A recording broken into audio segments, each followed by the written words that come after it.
Secession, the series, is now over. I thought it was a wonderful series and loved that it had so many economic lessons in it. My name's Matt Rosu. I'm Dean of the Sigmund Wise School of Business at Susquehanna University, where I'm also a professor of economics, and I enjoy making economic content fun and accessible.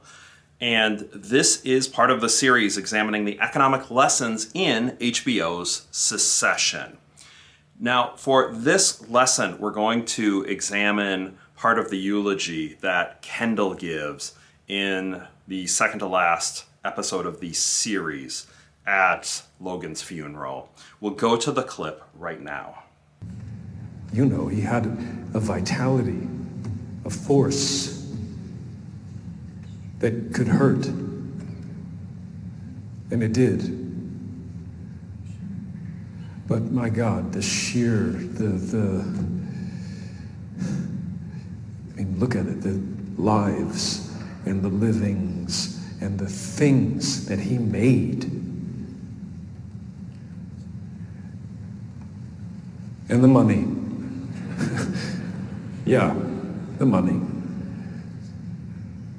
The lifeblood, the oxygen of this wonderful civilization we have built from the mud. The money, the corpuscles of life gushing around this nation, this world, filling men and women all around with desire, quickening the ambition to own and make and trade and profit and build and improve. Great geysers of life he willed, of buildings he made stand, of ships, steel hulls, amusements, newspapers, shows and films and life, bloody, complicated life. He made life happen. And yes, he had a terrible force to him and a fierce ambition that could push you to the side. But it was only that human thing, the will to be and to be seen and to do. And now people might want to tend and prune the memory of him, to denigrate that force, that magnificent, awful force of him. But my God, I hope it's in me. Because if we can't match his vim, then God knows the future will be sluggish and gray. Now, there wasn't a room from the grandest stateroom where his advice was sought to the lowest house where his news played, where he couldn't walk and wasn't comfortable.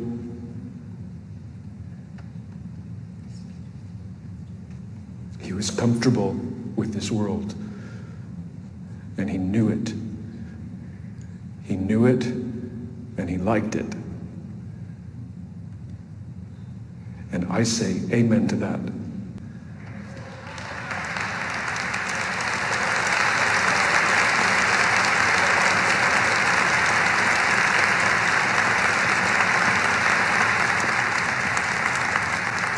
Okay, great clip, wonderful moving acting here.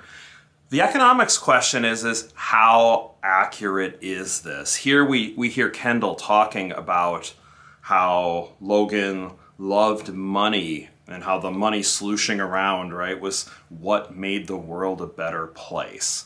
So, is this right? How accurate are the things in Kendall's statement? Well, first, by thinking about the money going around and the competition, let's just think that this is the market forces of capitalism at work. And if you take this view of it, then Kendall really is correct on a lot of what he's saying, in the sense that capitalism and free markets really do help push people to innovate, to create new products, to create new experiences. You know, the human desire to do more, to get better, really exists. And the side effects for the world on this are pretty incredible. Over the past couple hundred years, we have seen incredible growth in the GDP per capita. We've seen an incredible reduction in the number of people in poverty and the percentage of people in poverty all across the world. Why is this? As Deirdre McCloskey explains in her Bourgeois Trilogy book, it's the embracing of free markets, of bourgeois values, that really helped to spur on this economic growth. The idea that individuals could create inventions, could become rich, could channel their inner drive to create their own business, and that this was viewed as something that's respected, really helped to prompt the economic growth that we've seen. Beyond the argument of, that the values of a couple hundred years ago hit, we could look at country by country comparisons, of course, and see this. The most startling example is North versus South Korea, where North Korea stayed with a communist state after the Korean War. South Korea mostly embraced free markets. Certainly it's a mixed economy. They have plenty of government there too, but embraced free markets to a much greater extent. And we see South Korea thriving, North Korea is starving, and the satellite imagery shows the sheer amount of electricity differences. It's rather stunning. To a lesser extent, you see that among countries that have embraced more or less economic freedom, but not to the extremes of a North Korea. But the evidence is really overwhelming that the more economic freedom that countries embrace, that the world embraces, the better off that the rich people are, the better off the average person is, and the better off the poor people are, because there's enough resources to better take care of those who are poor. So that part of Kendall's speech is really accurate. The part that I would contest a little bit of this speech discusses how his father really had a lot of flaws and was in many ways a bad person in a lot of regards. Yeah, he built this big empire, but he was not doing this through quality means. The implication that that's what it takes to succeed in free markets, to me, is way off, right? Free markets, this is where cooperation and trade and exchange occur. Exchange can only occur when there are willing parties on each side. And sure, there are some, real jerks throughout history that have amassed fortunes. And, some of it perhaps because there's been monopoly power, so others have had far less freedom to do anything different. But if you look through many of the richest people in history, they did a lot of good outside of building the businesses. These were decent people, and quite frankly, a lot of the CEOs that I've had the good fortune of getting to know in my role, these are good people. These aren't at all like the Roy family. These are individuals who would say, like, when you create a deal, you want to make sure the other person's happy with it, right? It's your reputation on the line. And if you expect to do repeat business with somebody, if they think they got fleeced, it's not going to happen. That's the attitude, right? I mean, it's in some ways it's a self-interested attitude, but it also is an attitude from caring. If you're doing a deal with somebody, you want them to think they got a good deal too. And not just think, but know they got a good deal. Because the world's not a zero-sum game.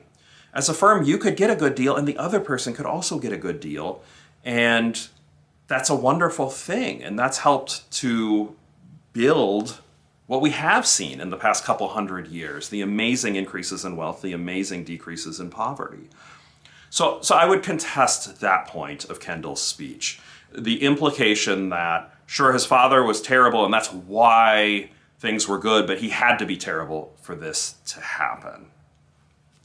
Anyways, that's my take on this. If you disagree, go ahead and leave a comment. And please like and subscribe. It does help out the channel. If you are interested in more from Secession, also, there's a playlist for economic lessons from Secession. You could check that out. Until next time, I'll see you in the next video.